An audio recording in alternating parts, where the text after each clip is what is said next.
Olá pessoal, eu sou a professora Thalita, professora de língua portuguesa. Hoje então nós vamos continuar a falar sobre concordância verbal. A gente vai ver agora casos especiais com o sujeito composto.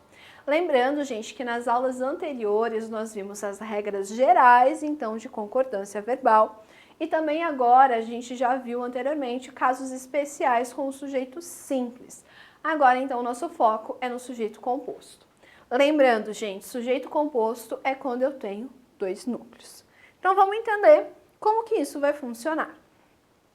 Se o sujeito composto vem pós-posto, ou seja, após o verbo admite a concordância com o núcleo mais próximo. Então, eu posso colocar brilha o sol e a lua no céu, ou eu posso colocar brilham o sol e a lua no céu. Gente, nesse caso eu não tenho nenhuma alteração de sentido, tá? Aí eu tenho aqui na sequência, que venha a Argentina e a Alemanha nos próximos jogos. Posso colocar também que venham a Argentina e a Alemanha nos próximos jogos. O que acontece aqui então, gente? Eu posso colocar direto o verbo no plural, que é o mais comum, ou se eu quiser algo mais específico, eu coloco então esse verbo no singular, justamente porque ele vai concordar com o termo mais próximo. Agora, se o termo mais próximo estiver no plural, ele sempre vai ficar no plural. Aí nós temos aqui se os núcleos do sujeito são sinônimos ou formam uma unidade de sentido. O verbo vai concordar no singular. Então, o que é isso? Sinônimos são palavras com sentidos parecidos. Nós temos aqui, a coragem e o destemor fez dele um herói.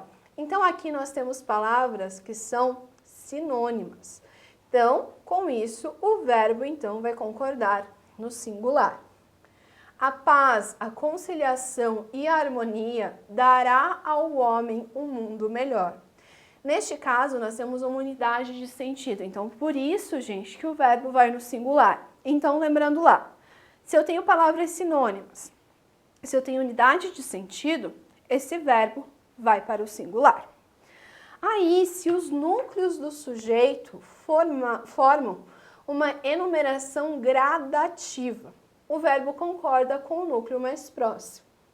Então, nós temos aqui uma carta, um telefonema, uma saudação, bastaria a ela.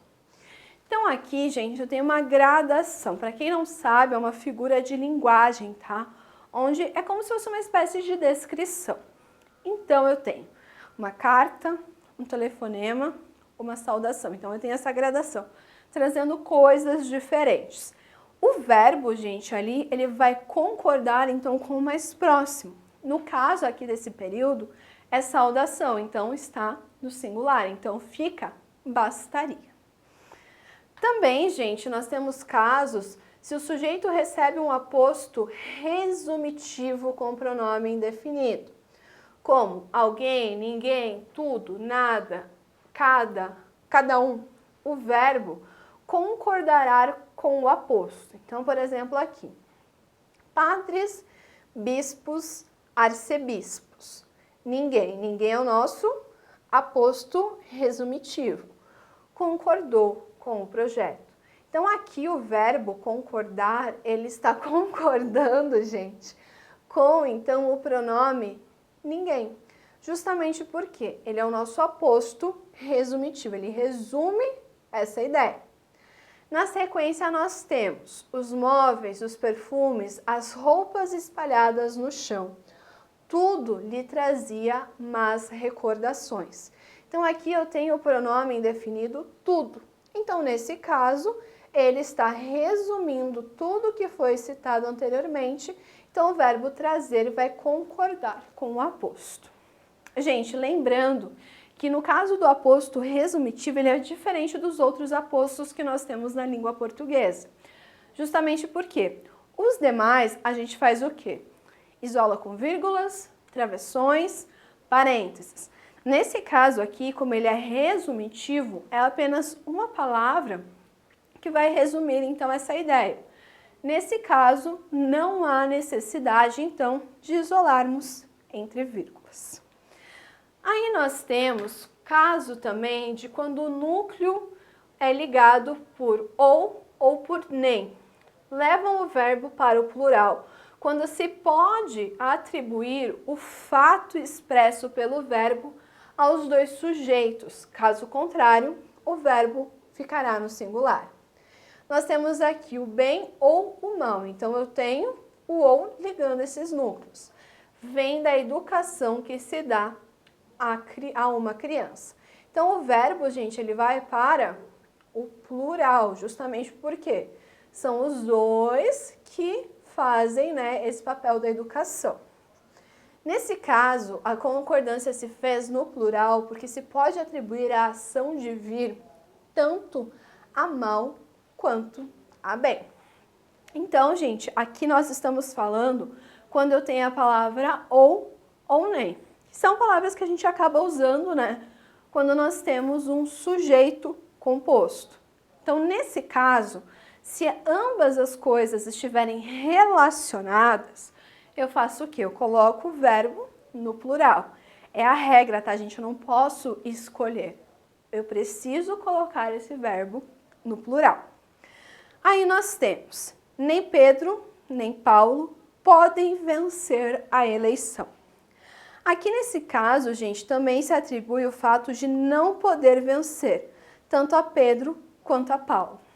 Então aqui, gente, nós temos um exemplo de sujeito composto, utilizando então a palavra nem, para ligar, né, a ideia aqui dos dois. Nesse caso, gente, também eu consigo unir a ação de ambos, então eu também coloco esse verbo, então, no plural.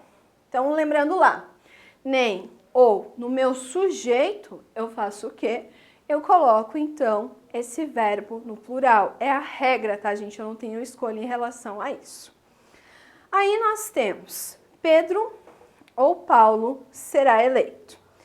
Nessa sentença, porém, não é possível os dois seres serem eleitos. A eleição de um exclui a do outro, o que leva o verbo para o singular. Então aqui a gente tem uma diferença em relação ao que a gente viu anteriormente. Por quê? Anteriormente nós vimos então as ações elas podiam ser atribuídas juntas com esse verbo. Mas nesse caso aqui, o ou ele dá a ideia de exclusão. Então, se o Pedro foi eleito, o Paulo não pode ser. Se o Paulo foi eleito, o Pedro não pode ser eleito. Então, nesse caso, como a ação que o verbo expressa só pode acontecer com um dos dois, o verbo fica no singular. Aí a gente tem o segundo exemplo aqui. Ou ela ou eu tiraremos boas notas na prova. Aqui nesse caso, gente, não ocorre a exclusão. Então, nesse caso, a concordância vai ficar no plural.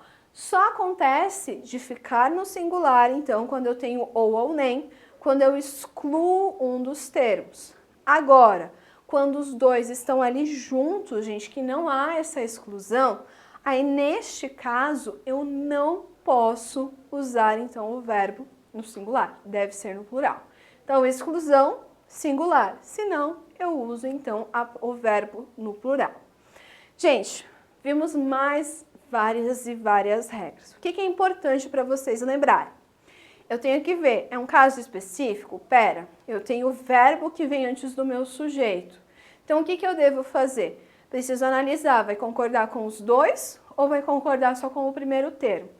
Então, gente, eu preciso, concordância verbal tem muitas regras, a gente sabe disso, a gente tem essa consciência, mas o que acontece? A gente precisa saber as regras, justamente porque são várias, a gente tem vários casos especiais.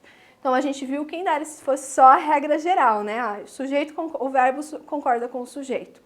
Mas não, gente, a gente tem várias regras, justamente porque a gente tem especificidades, eu adoro essa palavra, dentro da língua portuguesa. Então, isso pode tornar as regras um pouquinho mais difíceis. Mas a partir do momento que você domina a regra geral, você já consegue, então, lidar muito bem com o restante. Bom, gente, Espero ter ajudado vocês com mais uma aula de língua portuguesa. Até a próxima!